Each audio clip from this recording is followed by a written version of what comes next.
All right, so let's say that you are the owner of a small business.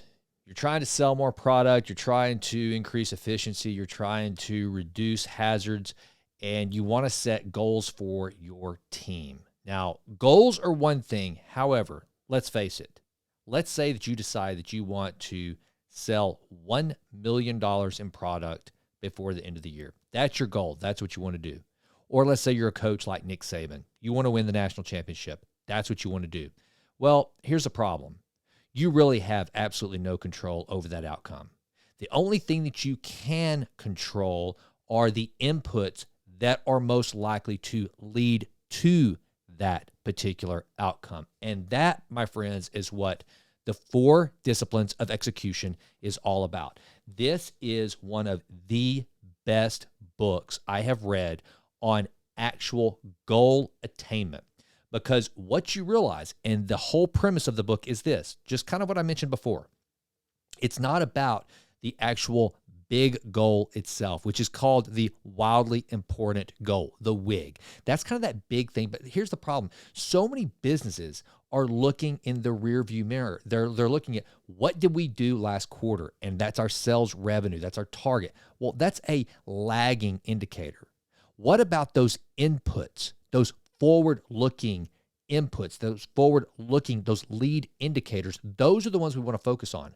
So what the 4 disciplines of execution does is it allows for a framework for an organization to come up with those habits and actions that, if done over the course of a certain period, the compounding effect of that will more likely lead to whatever the goal is that you're trying to achieve. Here's another thing that the book does, is it helps an organization figure out what should that wildly important goal be. The questions to ask about what is the most important thing. And then it also shows that it's not just about what the CEO or the board of directors, what they're looking for.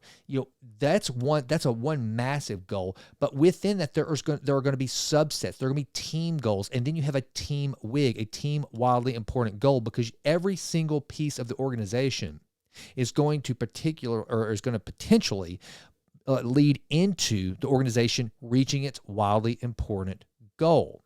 And so I think this is just one of the greatest books. And it's, as far as teaching, it's not just specific to one type of an organization either. You can take this down to such a micro level as, let's say you want to lose weight. You want to lose 40 pounds. Well, the 40-pound goal is fine, but then what? Within that, you're going to have some actual inputs, right? Those lead indicators. So what are the things that you could do? You could walk 2 miles every day. You could reduce your calorie intake by 25% every week. You could do something else. And what you would have is to make sure that you're doing that on track, like the book spells out, is you would have a WIG meeting. So you say to yourself, okay, I am committing to walking 2 miles every single day. All right. And then the next week you come and you keep a journal, something to that effect, and go, okay, did I perform these inputs? Did I walk 2 miles every single day, looking at this as an input that I'm actually, so the goal becomes doing the actual walks, doing the things that you're committing to. If you're in an organization and you decide that we are going to increase our sales, our closed sales, by 20% over the next 12 months, well, how do we do that? Well, that means that we have to increase our call volume. Let's say that's one of the pieces of your lead indicator. So how are we going to do that? Okay, well, team of 5, you're going to now make at least no less than 5 calls per day. And so you go around in your WIG meeting and you say, okay, John, are you committed to making your 5 calls? Yep. Mary, are you committed to making your calls? Yep. And then you follow up the next week. Okay, did you make your calls? Did you make your calls? Did you make your calls? And if you didn't, then you're going to not really want to show up to the meeting. So it creates an atmosphere of accountability, and you're not just accountable to your boss, but you're accountable to one another. So I think there's one of the things that's really cool about the 4 disciplines of execution is there's a team building component to this, and it gives you some really rudimentary, just basic ways to keep the goals and the inputs and what the company is actually trying to achieve at the forefront by making like a team scoreboard that everyone can see. So it does add there's a gaming element to this that's really fun. There's some cool stories in the book as to different organizations that have implemented the 4 disciplines of execution.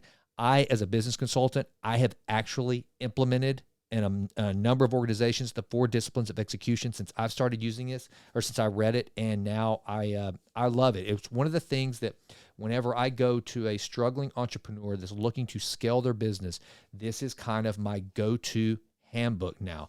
And it's and here's the thing. What the 4 disciplines of execution does really well is I mentioned earlier Nick Saban. Let's talk about John Wooden, the legendary UCLA basketball coach, the winningest NCAA basketball coach in history.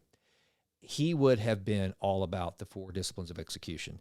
One of the things that Kareem Abdul-Jabbar, Bill Walton, and some of the other great players that played for Coach Wooden, one of the things that they mentioned is that he rarely talked about the scores of games. That just didn't mean anything to him. And you really weren't going to hear him talk about winning a national championship. But what he would talk about is perfect execution, executing what was asked of his players at the highest level every practice.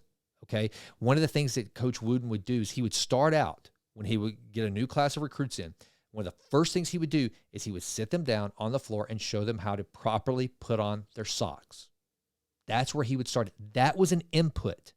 He knew if my players don't have blisters on their feet, if their feet are comfortable, that this is such a valuable input that it will lead to us winning. See, if it's taking 300 shots in practice, every single time, perfectly executed shots will lead to shots being made during the game. So he wasn't so focused on how many shots were made in the game. It was how many inputs leading to the game were made accurately and perfectly so that the likelihood of perfection would spill over into the game. And then at the end of the game, it's like he wanted to make sure that his players had played to as close to their highest potential as possible. And if he could do that, the score would take care of itself, because after all, it is a lagging indicator. The only thing that he could control was all of the activities leading up to the game. And that is it's that kind of mindset that John Wooden, that Nick Saban, Bill Parcells, that kind of mindset, those good daily compounding habits that will lead to the outcome we're looking for, that the 4 disciplines of execution talks about. So it's a great book. I highly recommend it. I hope you'll check it out. And that's it. Now, again, please don't forget to listen to The Jason Wright Show. That is where I am interviewing leaders and peak performers from all walks of life, professional athletes, entrepreneurs, best-selling authors, you name it. And also, please consider subscribing to the Vitruvian Letter. That is my newsletter where I encapsulate every week all the things that I'm doing to try to live up to my motto, which is to improve always in all ways. Please consider subscribing at jasonrightnow.com, and also leave some comments here in the under this video, and please subscribe and click like. I'm trying to build this channel up. I really want to put some good stuff out there. I hope you enjoyed this, and if there's anything I can ever do to help you, contact me and I'll give it my best shot. Thanks.